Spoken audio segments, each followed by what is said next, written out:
Bab ke-90. Ranti melangkah pelan ke arah Elix yang duduk santai di kamar mereka. Handuk putih masih melilit erat di tubuhnya yang ramping dan memikat. Kilau basah di rambut hitam bergelombangnya menambah pesona alami yang sulit diabaikan oleh siapa saja yang melihat. Mata Elix yang tadinya menatap tajam ke arah layar laptop yang baru saja dia tutup, kini beralih menatap Ranti dengan senyum nakal tersungging di bibirnya. "Kamu mau memancingku, Hani?" Elix menyeringai, suara rendahnya mengisi ruang kamar yang hangat itu. Tanpa ragu, Ranti duduk di pangkuan Elix, tubuhnya menempel erat, seakan-akan mengisi ruang kosong yang selama ini dirindukan olehnya saat dikhianati oleh Bima. "Tanpa dipancing saja, Mas selalu melakukan itu padaku," ucap Ranti dengan nada menggoda. Pandangannya tak lepas dari mata Elix yang kini berbinar dengan kabut gairah. "Oh, begitu rupanya. Baiklah. Aku akan mengajakmu terbang lagi menembus keindahan surgawi," balas Elix sambil mulai meraba lembut kulit mulus Ranti. Sentuhan tangannya penuh hasrat yang tersembunyi di balik tatapan penuh arti. Suasana kamar itu seketika berubah menjadi saksi bisu permainan cinta dan keintiman yang hanya milik mereka berdua. Langit siang mengintip lewat jendela kamar mewah yang remang. Cahaya cerah menyelimuti ruang dengan hangat. Di atas ranjang besar, tubuh Elix dan Ranti berpelukan erat. Napas mereka masih terengah setelah kegairahan yang membara. Lenguhan puas Elix pecah di keheningan kamar yang penuh dengan keringat keintiman keduanya. Menggema lembut seperti janji yang terpenuhi. Ranti dengan lembut menutup tubuh mereka berdua menggunakan selimut sutra yang halus. Perlahan membiarkan kehangatan itu menyelimuti. "Kamu selalu saja bisa membuatku puas dan ketagihan, Hani," bisik Elix. Suaranya serak tapi penuh cinta, menggema di dekat telinga Ranti. Wajah Ranti tersenyum tipis. Matanya menatap penuh kasih. Dia membalas pelukan itu dengan erat. "Karena itu memang tujuanku, Mas. Aku harus buat kau puas dalam hubungan percintaan ini," ucapnya lirih, penuh keyakinan, seolah setiap kata adalah ikatan yang tak bisa diputus.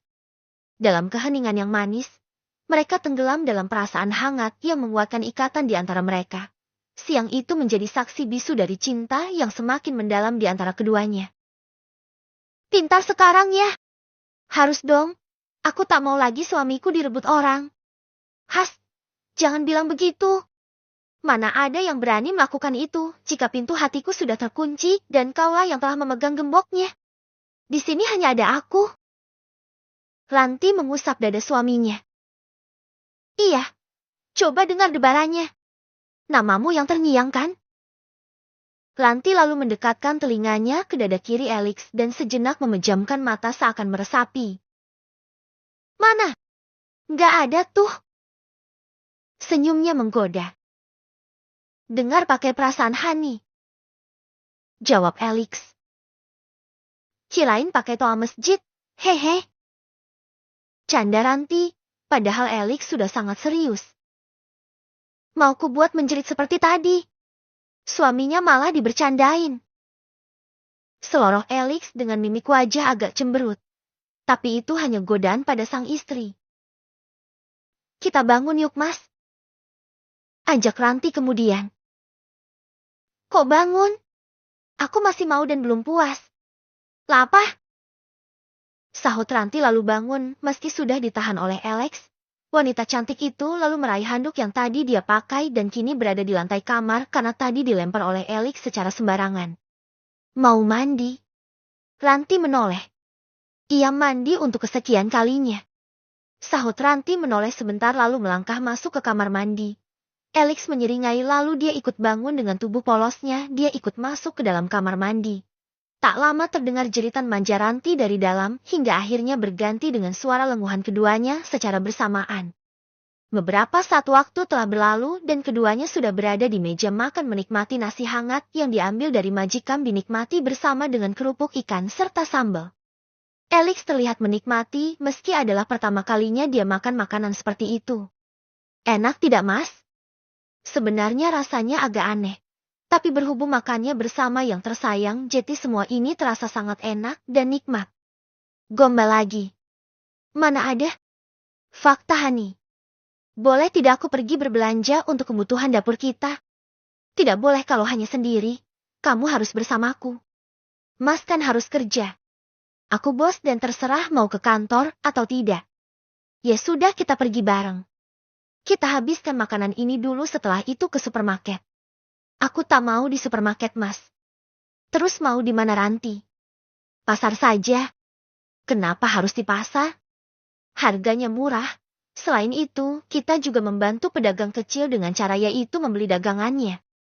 Jawab Ranti. Aku ikut kamu mau kemana saja. Jika mas tak mau becek-becekan sebaiknya tunggu aku di mobil saja. Aku selalu suka becek-becekan denganmu. Namun Ranti tahu itu adalah dalam arti kata yang lain. Pikiran kotor lagi kan? Kalau sama istri kan tidak ada salahnya. Wajar dan sah-sah saja bukan? Ayo kita habiskan makanannya. Keduanya memang makan dalam satu piring berdua. Setelah kenyang mereka berganti baju, setelah itu Alex dan Ranti masuk ke dalam mobil mewah milik pria berkuncir bermata sipit berkulit putih sang mafia kejam. Kali ini Alex mengenakan kemeja hitam panjang yang digulung sesiku. Ranti sendiri mengenakan dress hitam putih di bawah lutut dipadukan dengan jaket Levi's yang diambil dari wardrobe di dalam kamarnya. Semua telah Alex sediakan di sana lengkap dengan tas dan semua aksesoris wanita tentu bukan harga murah. Perhiasan pun tersedia, tapi wanita itu hanya mengenakan cincin pernikahan mereka. Satu gelang kecil berlian pilihan Alex yang dia tak tahu harganya 300 jutaan. Kita akan berhenti bank dulu. Mau ngapain mas? Ambil uang di ATM Hani. Kamu tak ada uang di situ selain kartu bukan? Alex sudah memberikan semua kartunya pada Ranti dan dia tahu istrinya itu belum pernah mengambil uang semenjak dia memegang kartu tersebut. Iya mas, dompet ini kosong. Senyum geli Ranti memperlihatkan isi dompet coklat yang dia ambil dari lemari dalam wardrobe juga. Hanya ada KTP dan kartu-kartu pemberian suaminya. Dia mana tahu kalau dompet brand Celine yang dia pegang itu harganya kurang lebih 70 juta.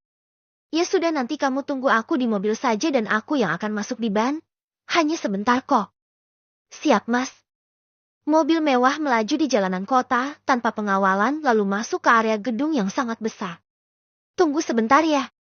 Ranti mengangguk dan sebelum Alex keluar dari mobil dia mencium lembut pipi sang istri. Iya mas. Ranti yang mengira akan menunggu sekitar setengah jam atau mungkin lebih karena dia bisa melihat dari balik kaca ada banyak orang di dalam gedung itu. Ternyata hanya 20 menit menunggu Alex sudah kembali bersama dengan seorang security yang mengikuti dengan membawa satu kardus besar dan membantunya memasukkannya ke dalam kursi tengah mobil. Alex terlihat memberikan tip pada security yang membungkuk sopan padanya. Setelah itu masuk kembali dalam mobil duduk di samping Ranti. Sebentar banget mas. Itu juga sudah lama Hani. Biasanya Pedro yang pergi mengambil uang dan itu karena aku adalah nasabah prioritas. Mana uangnya? Tanya Ranti sambil mendahkan tangannya. Tuh di belakang. Belakang mana mas? Di dalam kardus. Coba lihat. Ranti buru-buru menoleh dan dia sangat kaget melihat uang yang penuh di sana. Itu cukup untuk seminggu uang dapur kan? Aku tadi ambil 1,5 miliar. Kalau kurang nanti kita ambil lagi sepulang dari pasar. Ranti melongok menatap dompetnya yang kosong dan uang satu kardus di belakangnya.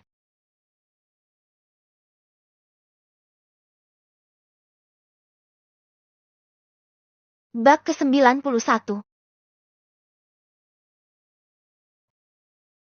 Mas mau ikut turun? Ranti menoleh pada Alex. Tentu saja. Kamu tahu kan aku tak bisa jauh darimu.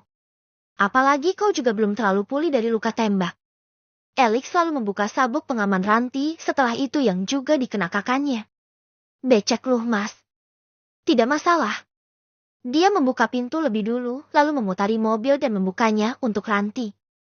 Aku kan bisa buka sendiri, mas. Tahu. Tapi aku mau melakukan ini untukmu selamanya. Serius? Memang bisa selamanya? Kenapa tidak? Jangan-jangan nanti baru 3 bulan pernikahan sudah ada perubahan. Aku tak sama dengan para laki lain. Kau adalah nafasku maka seumur hidupku hanya akan meratukanmu Hani. Alex mengulurkan tangan pada Ranti yang masih di dalam mobil dan disambut oleh wanita itu. Kamu belum ambil uang kan? Ranti mengangguk. Tunggu sebentar. Ranti berdiri dan Alex membuka pintu belakang lalu mengambil 3 ikat uang lalu menyerahkan pada wanitanya. Itu kebanyakan mas. Mau taruh di mana? Dompetku mana muat. Ya sudah biar saja aku yang bawa sebagian. Uang dimasukkan ke dalam dompet dan sisanya Alex masukkan ke dalam kantong celananya. Kita kan tidak belanja banyak mas. Hanya untuk kita berdua.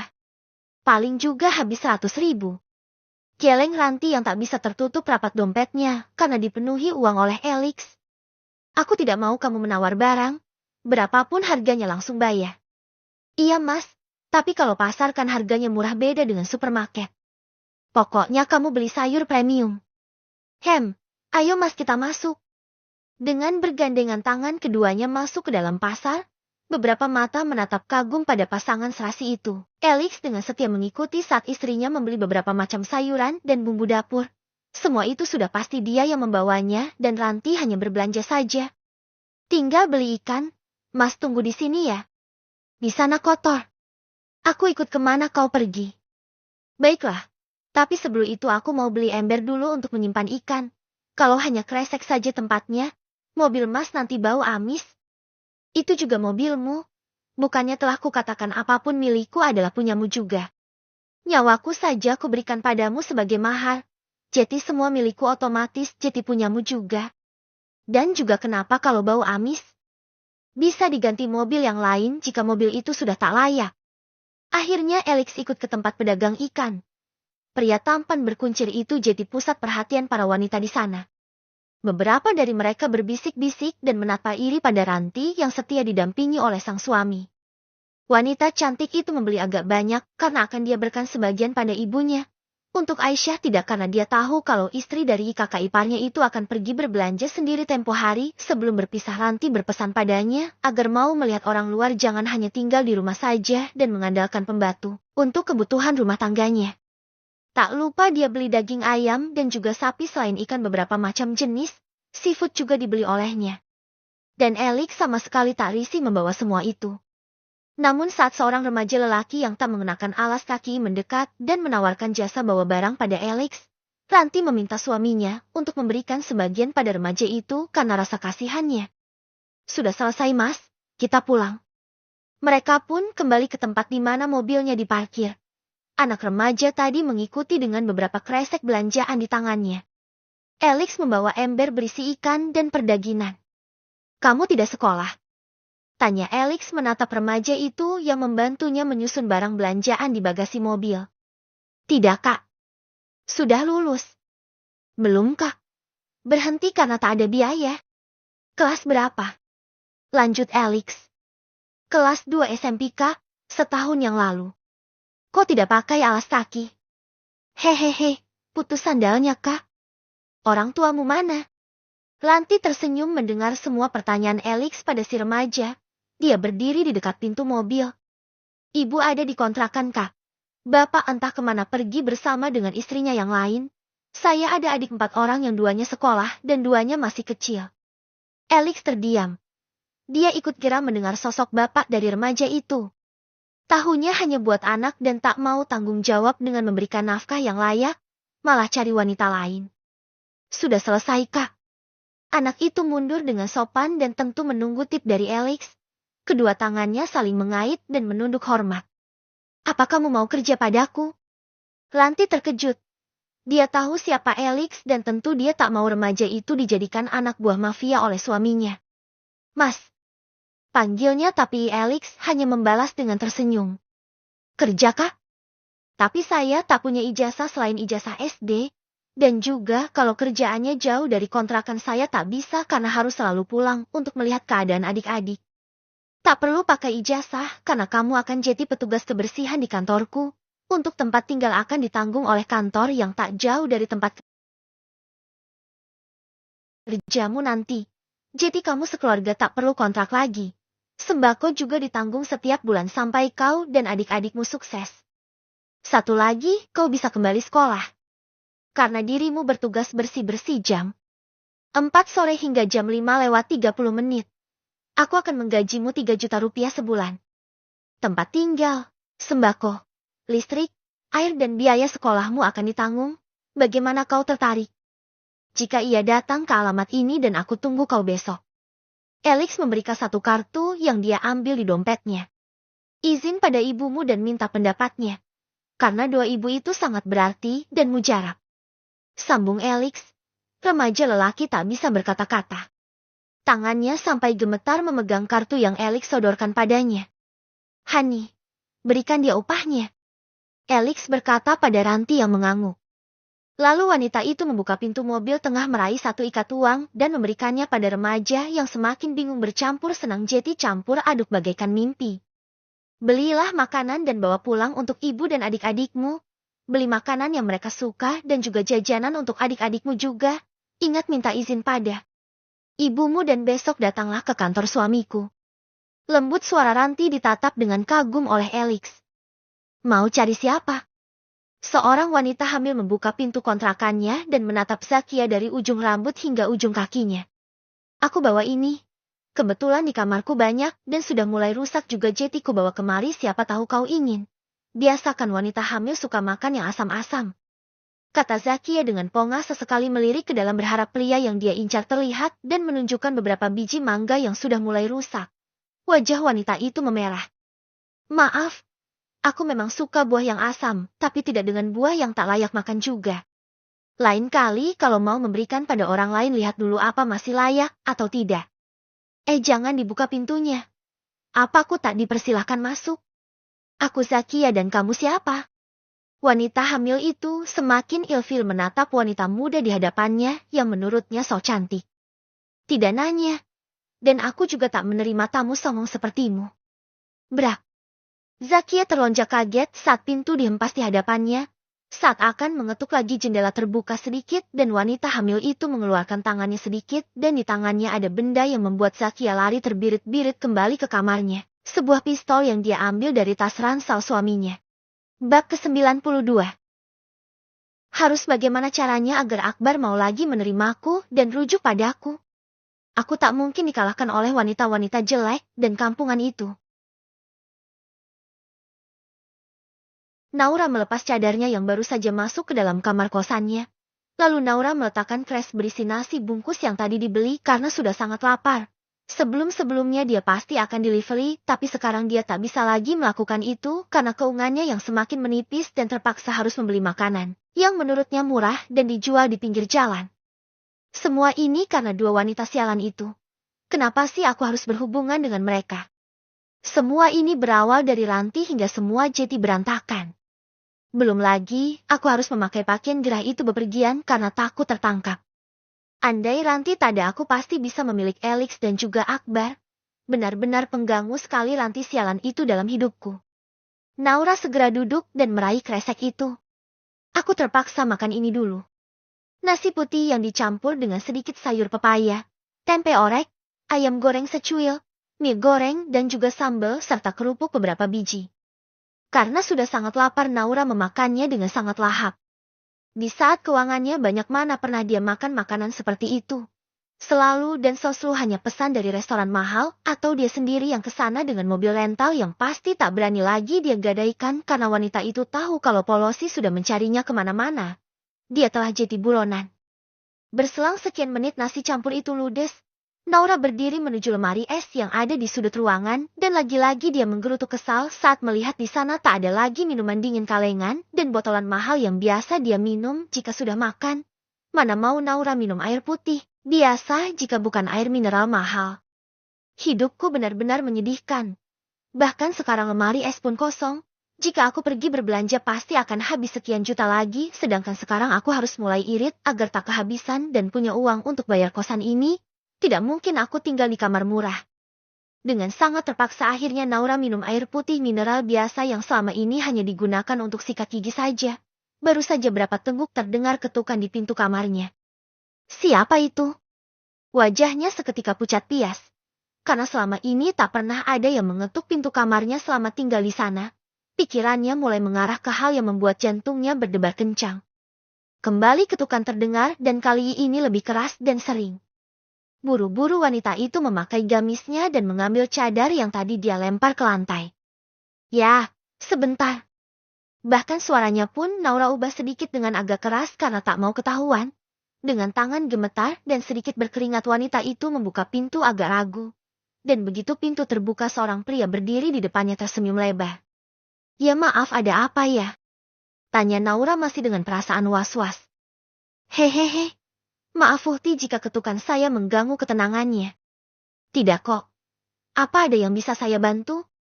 Meski dongkol dalam hatinya, Naura tetap berusaha ramah pada pria muda yang tak dia kenal itu.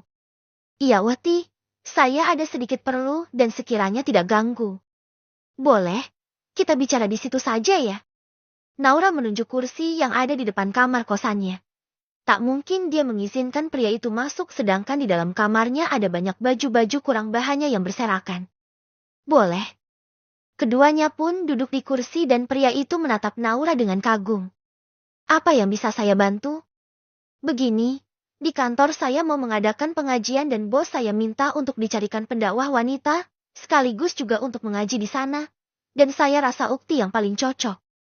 Jadi saya tak perlu lagi cari di tempat lain. Tinggal Uhti bilang berapa honor yang diminta dan jika memang kantor saya cocok kita akan kerjasama.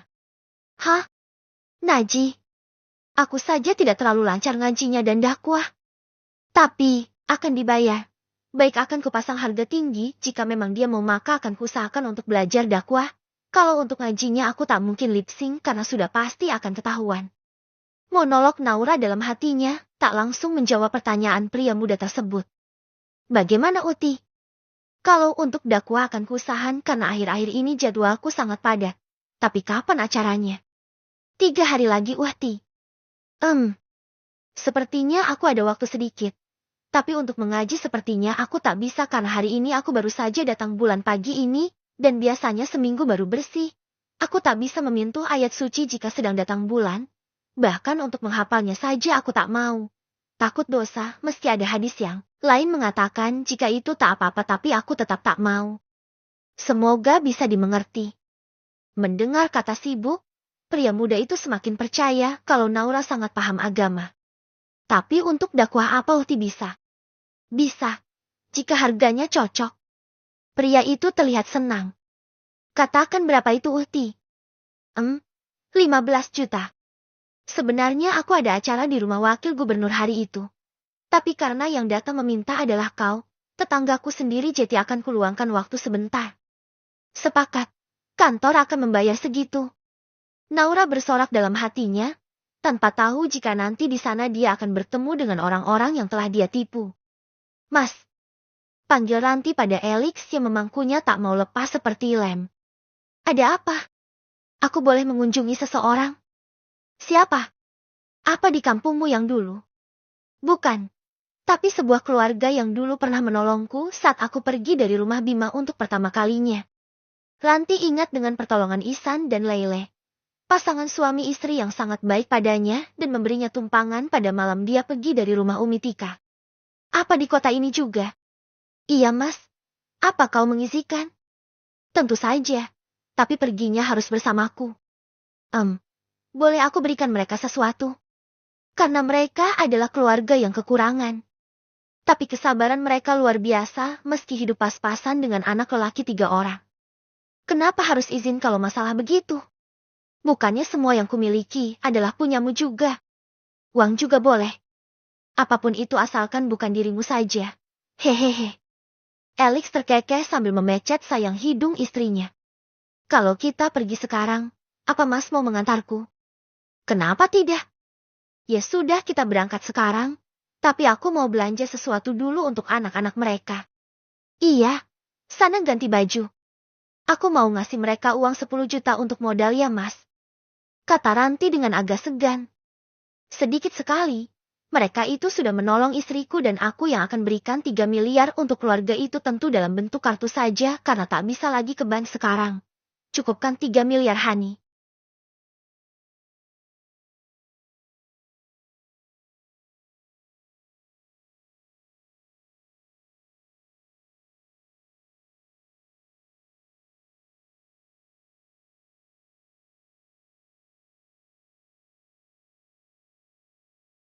Bab ke-93. Ihsan menatap piring nasi yang hampir habis di meja kayu itu dengan mata yang sayu. Nasi hari ini cukup, Dek. Suaranya lirih, terselip kekhawatiran. Leili membalas dengan senyum tipis, suara lembutnya menenangkan. Insya Allah cukup, Bi. Kita berikan jatah kita untuk anak-anak. Itu sudah cukup sampai makan malam nanti. Tangannya sigap mengambil sepotong tempe goreng, lalu menyuapkan pada putra mereka yang paling kecil.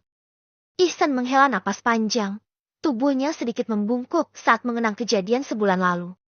Tatapannya kosong, sesekali matanya berkaca-kaca saat teringat wanita parubaya berpakaian syari yang telah menipunya. Maafkan aku, Dek, seandainya aku tak tertipu saat itu, mungkin modal jualan kita masih ada. Aku masih bisa berdagang.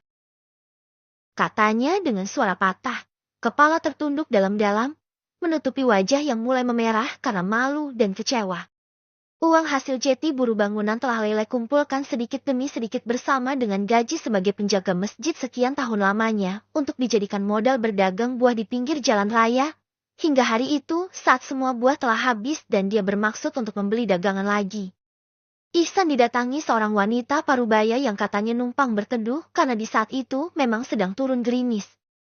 Tanpa curiga dia mempersilahkan di lapak sewaannya dan Ihsan pun tak curiga saat dia sedang sholat wanita itu tiba-tiba pergi tanpa pamit dengan membawa tas selempang berisi uang modal yang dia simpan di bawah meja dagangannya. 2 juta hilang tak berbekas, dan dia yang berusaha mengejar tak bisa lagi menemukan wanita parubaya yang pergi menggunakan ojek. Bagi keluarga mereka uang itu sangat banyak karena dari untung yang tak seberapa mereka bisa makan sehari-hari. Lele meraih tangan Ihsan, menggenggamnya erat. Kita masih punya satu sama lain, Pak. Kita akan bangkit bersama, karena Allah juga selalu menyertai langkah kita. Ucapnya penuh keyakinan meski hatinya juga tersayat pilu. Ihsan menatap wajah istrinya yang penuh ketegaran, mencoba menguatkan dirinya, walau beban hidup terasa semakin berat untuk mereka wanita bercadar itu selalu bisa menguatkannya. Kamu juga makan deh. Nanti aku akan coba cari pinjaman. Semoga saja bangunan yang tak jauh dari masjid itu segera dibangun kembali agar aku bisa minta kerjaan di sana lagi. Aku tadi makan pisang, Bi. Sudah buat perut kenyang kok. Nasinya untuk anak-anak saja. Ihsan hanya mengangguk lalu dia pun berdiri melangkah keluar dari dapur. Kedua anaknya ternyata sudah pulang dari sekolah dan mereka pun langsung mengucapkan salam setelah itu mencium tangan abinya. Umi Tika duduk terpaku di ruang tamu yang sepi, menatap tumpukan tagihan yang berserakan di atas meja kaca ruang tamu rumahnya. Uang yang tersisa di dompetnya sudah nyaris habis, sementara suara detak jam dinding seolah mengejek ketidakberdayaannya. Wajahnya yang dulu sombong kadang memandang rendah orang lain kini dipenuhi kerutan kelelahan dan kekhawatiran, mata sayu menatap langit-langit. Setiap bulan, beban biaya listrik, air, dan wifi terus menumpuk tanpa henti. Sedangkan panggilan dakwah yang biasa menjadi sumber penghasilan mulai menghilang satu persatu. Bima tak pernah lagi diketahui keberadaannya. Begitu pula dengan Zakia yang membawa kabur semua emas simpanannya. Tetangga-tetangganya kini menatapnya dengan bisik-bisik penuh curiga setelah mereka tahu tentang hutangnya pada seorang wanita yang dibayar secara mencicil dengan emas sesuatu yang bertentangan dengan keyakinannya sendiri bahwa riba adalah dosa besar. Rasa bersalah menyelinap ke dalam hatinya. Menyesakan dada setiap kali dia mengingat kata-kata sendiri yang dulu tegas menolak riba. Namun kini, di tengah kesulitan yang menjerat, Umi Tika merasa terjebak dalam pusaran kebingungan dan keputusasaan. Dia meremas-remas ujung kerudungnya, bibirnya bergetar tanpa suara, berusaha menenangkan diri meski pikiran kacau balau. Haruskah aku menjual perabotan rumah ini? Tapi itu akan membuat semuanya hancur. Aku akan malu sendiri. Gumamnya berbicara sendiri, seolah berdebat dengan bayangan dirinya sendiri yang semakin terpuruk. Keheningan siang itu hanya dipecahkan oleh derit pintu yang tertiup angin, menambah kesan sunyi dan berat di ruang kecil itu. Aku harus bagaimana sekarang? Pusing sekali. Lalu dia menoleh pada pintu kamar Bima. Aku masuk ke sana saja dan cari apa ada sesuatu yang bisa dijual dan jeti uang. Wanita parubaya itu berdiri lalu masuk ke sana, tapi hasilnya nihil. Tak ada yang bisa diuangkan karena semua telah dibawa pergi oleh Bima. Umi Tika menghempaskan tubuhnya dengan kesal ke tempat tidur yang berdebu karena tak pernah lagi dibersihkan. Apa aku harus seperti bulan kemarin? Umi Tika teringat dengan uang 2 juta yang dia ambil dari seorang pedagang. Yang awalnya dia tak ada niat tapi melihat ada tas di bawah meja dan pemiliknya sedang sholat makanya Negan cepat dibawanya pergi. Bodohnya aku saat itu tak memakai masker. Harusnya aku memakai penutup wajah agar tak dikenali. 2 juta cukup untuk sebulan hidup dan itu lumayan juga. Tapi apa masih ada kesempatan seperti itu? Ranti melangkah turun dari mobil mewah yang diparkir rapi di pinggir jalan. Alex membuka pintu dengan sigap, menatap wajah Ranti penuh cinta. Apa ini tempatnya? Hani? Tanyanya pelan. Ranti mengangguk sambil menatap ke sekeliling dengan mata yang sedikit berkaca-kaca. Iya, Mas. Aku ingat dulu aku pernah dari sini. Jawabnya lirih, suaranya mengandung campuran sedih dan getir. Tentu kembali dia teringat dengan calon bayinya yang saat itu masih dikandungnya kala pergi dari rumah mertuanya. Di ujung jalan, rumah sederhana berdinding cat yang sudah terkelupas terlihat berdiri dengan tenang dan damai sama seperti dulu saat dia menginap semalam di sana. Rumah itu bukanlah istana megah, tapi aura hangatnya terpancar dari jendela yang terbuka. Ranti menarik napas dalam-dalam. Ya sudah, kita ke sana saja, katanya sambil tersenyum tipis. Alex mengulurkan tangannya tanpa ragu, dan Ranti menggenggamnya erat. Keduanya berjalan bergandengan tangan, langkah mereka menyatu dalam rasa yang penuh makna. Mereka berdua melewati beberapa rumah yang kebetulan penghuninya ada di teras dan menatap kagum pada pasangan yang sangat serasi itu. Ranti dengan sopan membungkuk sopan. Jangan seperti itu Hani, aku tak suka. Mereka juga sopan pada kita Mas. Jadi apa salahnya membalas dengan tersenyum sopan juga.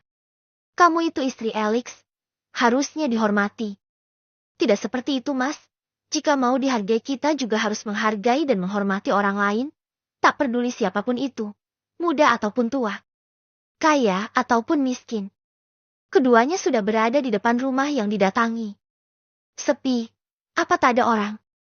Alex melihat dengan heran. Mungkin di dalam Mas, Mbak Lele itu ada anak kecil dan mungkin suaminya belum pulang dari bekerja. Ranti membuka sandal yang di depan teras dan berjalan ke depan pintu yang tertutup lalu mengetuk secara berlahan dan mengucapkan salam juga. Terdengar jawaban salam dari dalam dan dia masih ingat suara itu adalah milik sosok lelaki yang dulu menolongnya di sebuah masjid dan membawanya ke rumah itu untuk menginap. Dan saat pintu terbuka. Maaf, Cak Eri siapa? Ihsan terdengar terbata. Dia bisa melihat dari aura kedua orang di depannya jika mereka bukanlah orang biasa daerah itu juga. Hehehe, apa Mas tidak ingat Negan saya lagi? Coba lihat dan kenali. Ranti berkata dengan terkekeh, dan saat seorang wanita bercadar keluar dengan menggendong seorang balita tanpa sungkan Ranti segera mendekat dan memeluknya. Mbak Lele, Assalamualaikum. Mata Lele mengerjap di balik cadar. Kak Ranti, aku tak salah lihat kan? Hehehe, tidak. Ini aku Ranti yang pernah nginap di sini dan ditolong oleh kalian berdua. Sontak Lele membalas memeluk Ranti. Masya Allah, aku tadi sampai pangling dan hampir tak mengenali Kak Ranti. Abi, ini Kak Ranti ingat tidak? Ihsan pun menepuk jidatnya sendiri setelah diingatkan oleh istrinya. Astagfirullah, maaf Mbak.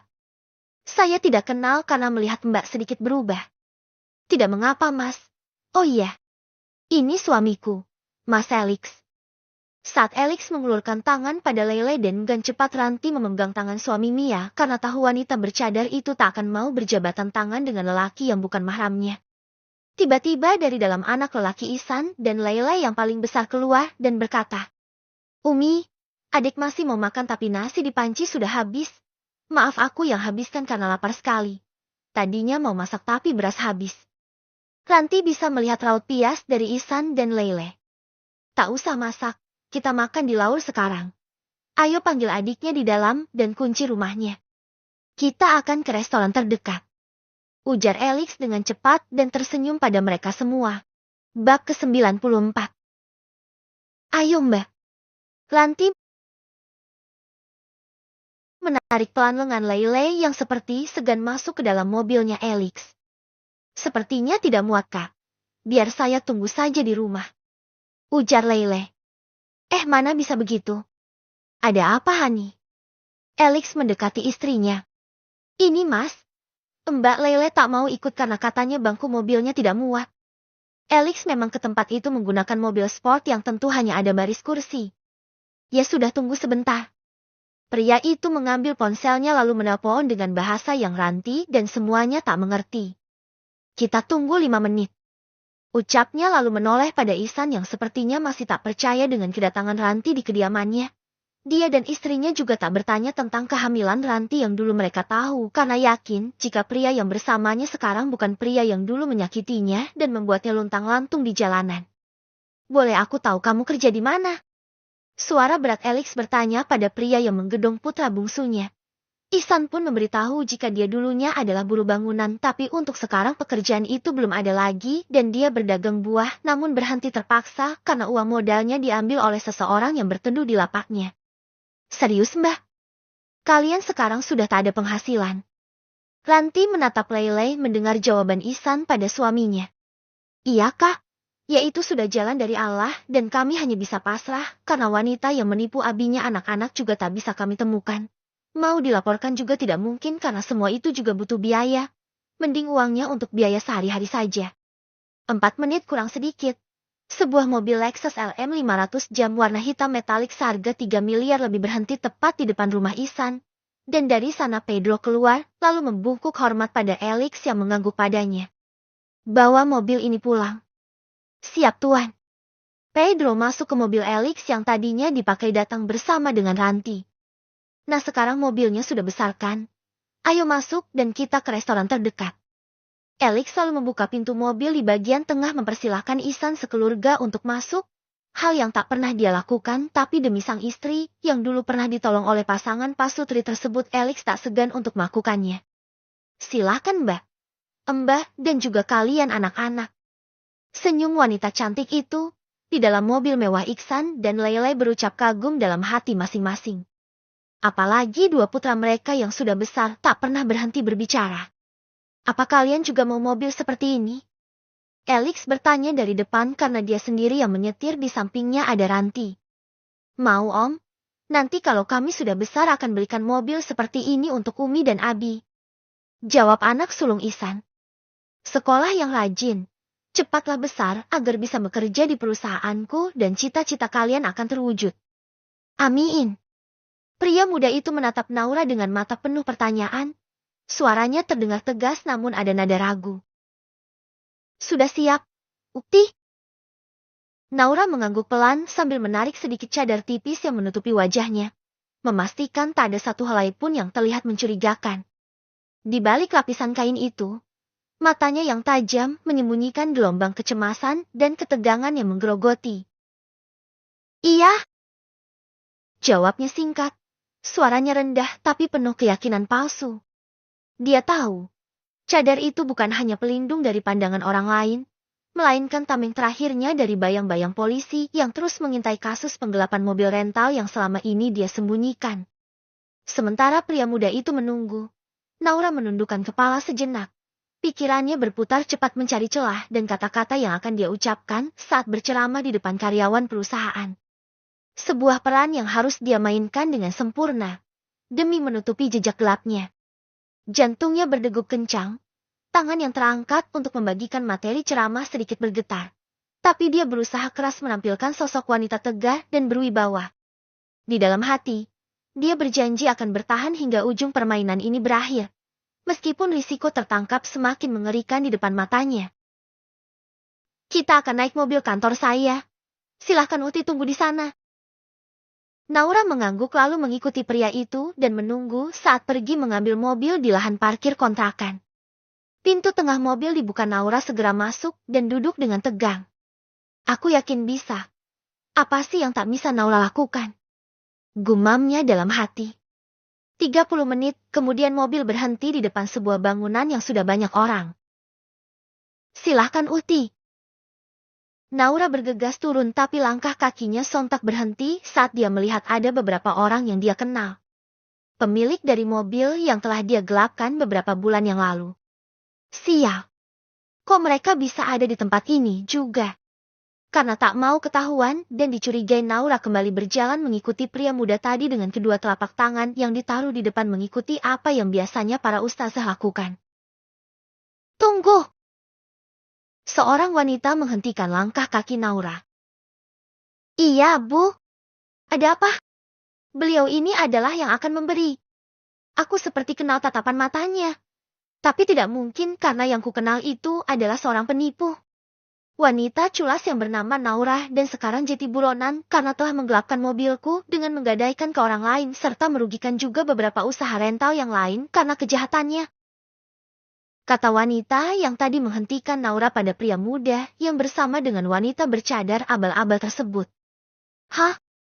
Bagaimana ini? Apa dia akan kenal juga dengan suaraku? Leile menatap Ranti dengan senyum tulus. Suaranya lembut mengucapkan. Terima kasih untuk makan siangnya, Kak. Matanya yang semula lesu seketika berbinar. Seolah beban di hatinya sedikit terangkat oleh kebaikan sederhana itu. Ranti membalas dengan anggukan ringan. Sama-sama, Mbak. Sekarang ayo kita pulang. Mereka melangkah pelan meninggalkan restoran mewah yang baru saja mereka singgahi. Tempat yang selama ini terasa seperti dunia lain bagi Ihsan dan keluarganya. Di rumah sederhana itu, mereka semua kembali berkumpul, dan suara syukur dari Ihsan terdengar tak henti-hentinya, penuh rasa haru dan terima kasih yang mendalam pada Ranti dan Elix. Ada mobil yang berhenti di depan rumah. Ihsan berdiri dan keluar saat dua sosok lelaki tak dikenal berkata. Kami mengantarkan sembako pada keluarga Pak Ihsan. Sembako? Tapi saya tidak pernah pesan, Mas. Kata Ihsan. Elix dan Ranti ikut keluar. Aku yang pesan untuk kalian, semoga saja itu semua cukup untuk 3 bulan ke depan. Ujar Elix membuat Ihsan tak bisa lagi berkata-kata selain rasa syukur tak terhingga dengan rejeki yang Allah berikan melalui tangan Ranti dan Elix. Mereka kembali masuk dan setelah semua sembako didusun rapi dalam rumah, Ranti memanggil Leile duduk di dekatnya. Iya, Kak. Maaf tadi saya sedang menidurkan si bungsu. Iya, Mbak. Oh iya, ini dari kami berdua. Kartu Ranti berikan pada Leile. Ini apa, Kak? Ujar wanita bercadar itu melihat kartu tersebut dengan bingung. Itu kartu yang isinya ada 3 miliar.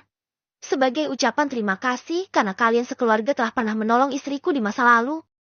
Jadikan modal usaha. Jika ada sisa terserah mau dipakai apa. Itu bukan hutang tapi melainkan pemberian dariku dan Ranti. Pinnya adalah XX. Jangan ditolak. Karena aku paling tak suka penolakan.